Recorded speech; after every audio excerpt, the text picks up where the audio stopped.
And when the body breaks them down and we get positives and negatives, we have now gotten electrolytes. This is sort of the stuff that people think about when you hear stuff like Gatorade, Powerade, all these these drinks that they kind of tout for, oh, you know, if you're in a big workout or you do a lot of exercise or blah, blah, blah. What are your thoughts on that? Go to the gym. I don't like that word. Go to the gym. Okay? It's time to exercise. And you're like, okay, all right, okay, let's go. All right. You go in there and you're in there for an hour. You break a minimal sweat. You're like, whew, mercy.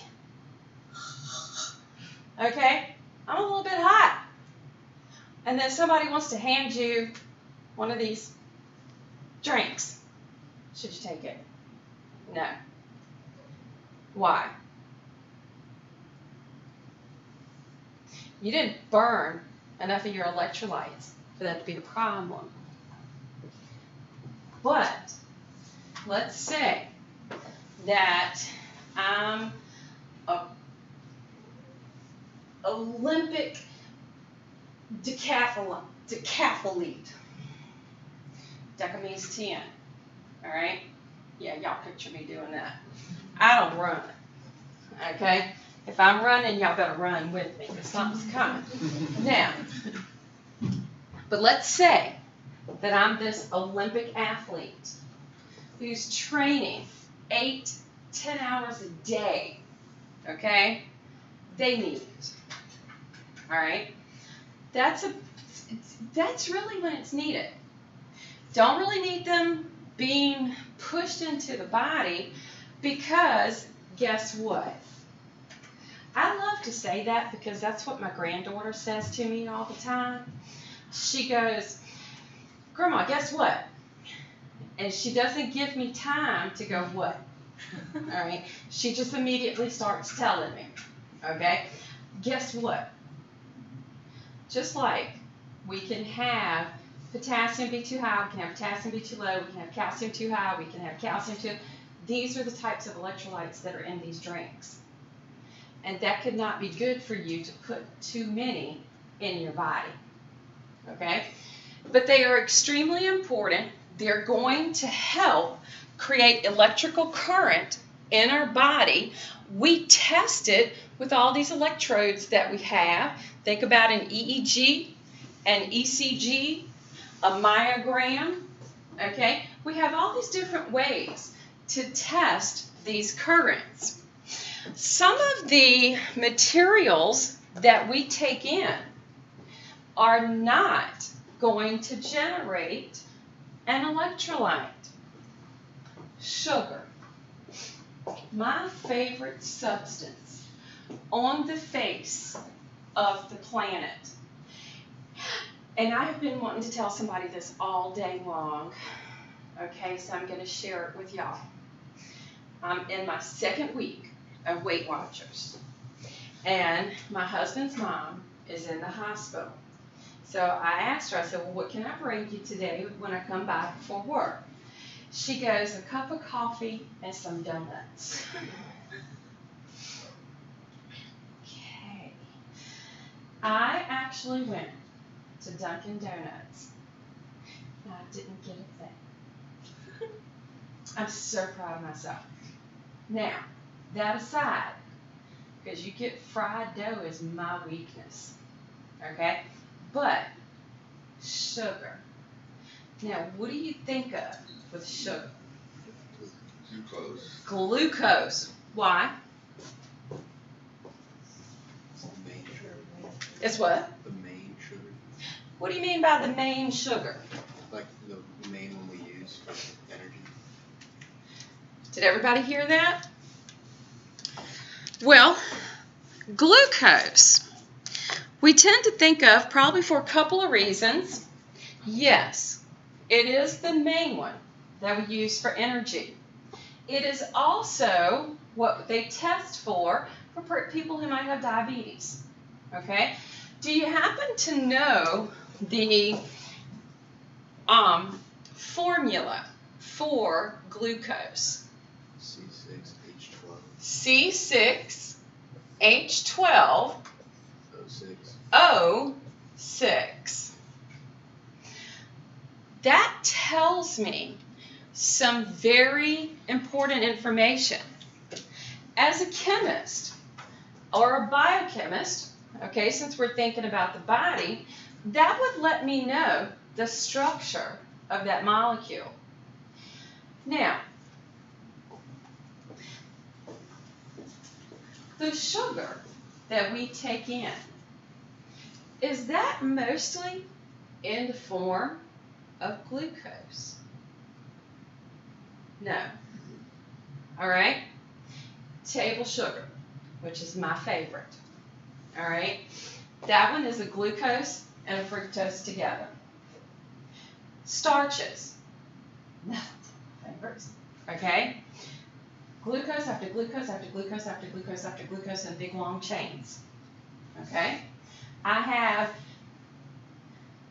other simple sugars like fructose. Oof.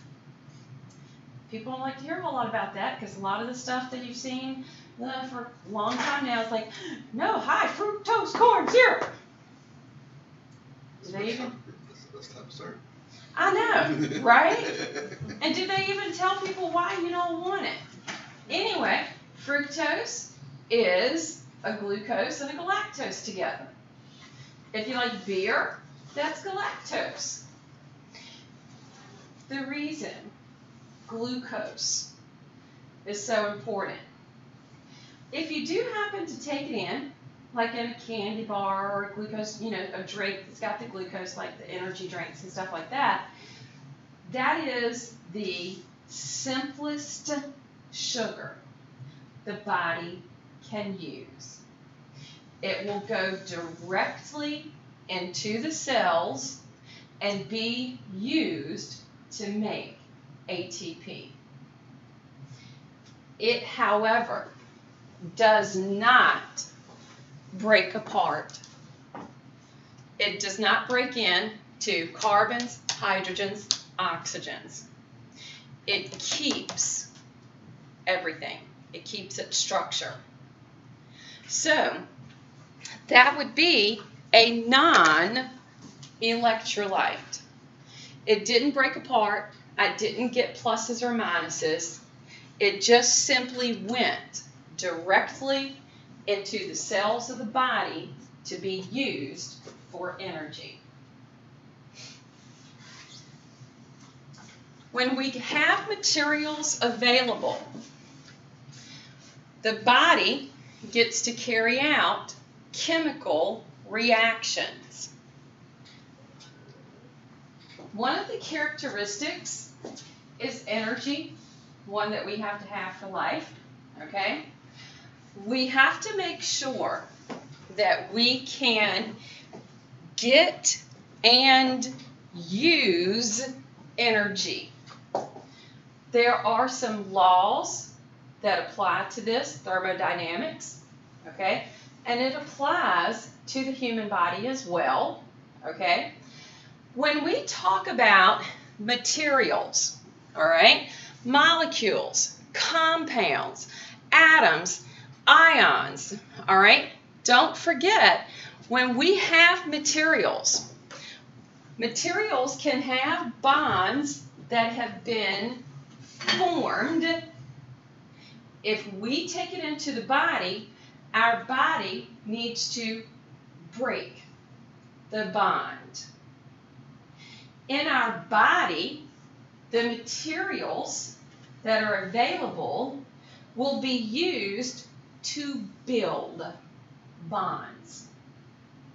Does that make sense? Our foodstuffs that we take in, the body, unless it's just straight up glucose, all right, has to break bonds so that we get it into its simplest form that makes its way to cells. Cells utilize that particular product, all right, builds a bond to make something. Does that make sense? So, when we begin to, or maybe I should say, when bonds are made, when you make something, you synthesize, you put together, all right? This is also termed anabolism. This is a term that you'll see, in your textbook, in your lab manual. This means bonds were made. If bonds have to be broken, well, if something decomposes, it breaks apart. This is decomposition, but it's also known as catabolism. The bond broke. Think of a catastrophe and something breaking, okay, to kind of keep them apart. So bonds get broken. Building of bonds, breaking of bonds is constantly occurring in your body. Your metabolism. Ooh, that's a big term. You'll hear people go, I don't have a fast metabolism.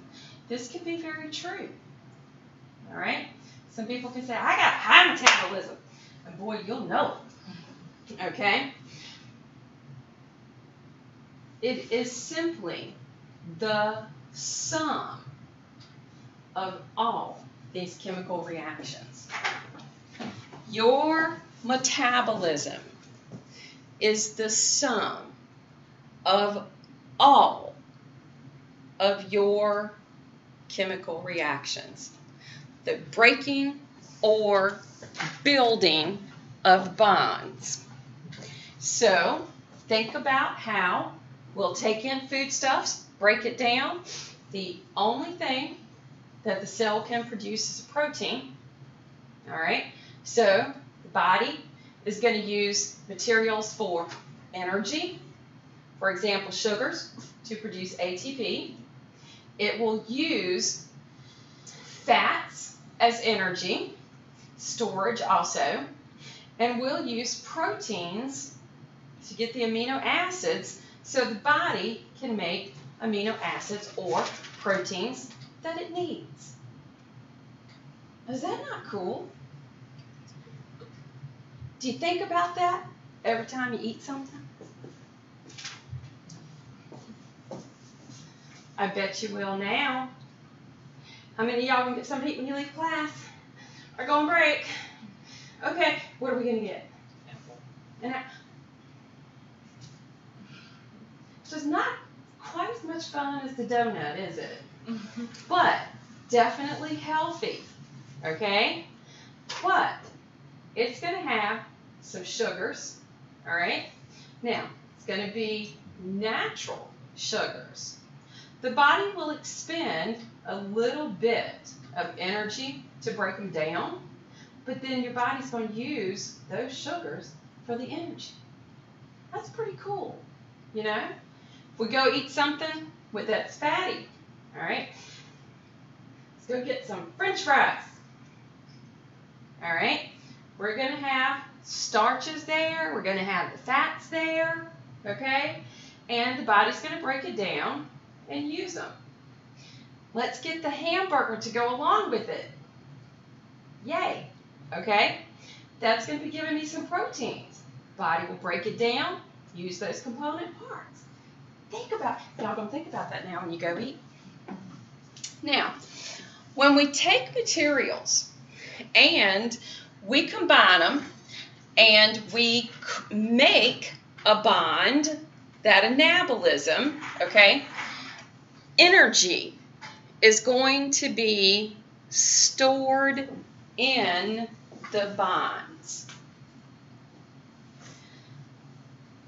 This becomes important to our bodies because it helps us grow, helps us carry out maintenance of the body, helps us carry out repair of the body, helps us carry out all these different reactions in the body that are going to help a lot of that take place.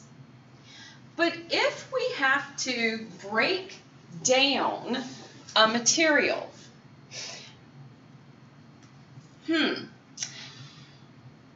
dehydration, what does that term mean?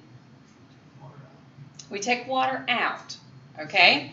So, I said break down. If we build up, take a peek at what's happening. Amino acid to amino acid. Amino acids chained together form what for our bodies? Proteins.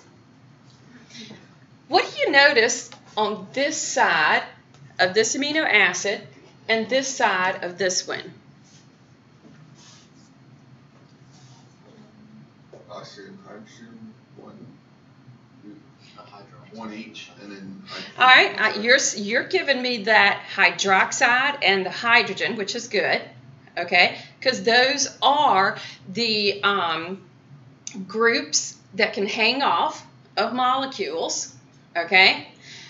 But I have two hydrogens and an oxygen, also known as H2O. When the body does this process, because these two get cleaved off to make them join together, it formed a water molecule. Now, this is how the body will put together those amino acids. It is a form of making water. Wait a minute. Have you ever been told that your body can make water? You have? It can. It's metabolic water, okay? It's not enough to actually hydrate you, but this process that got carried out, because it did cleave off those and we have water that's the product, this is why it's termed dehydration. And we do that to make some materials.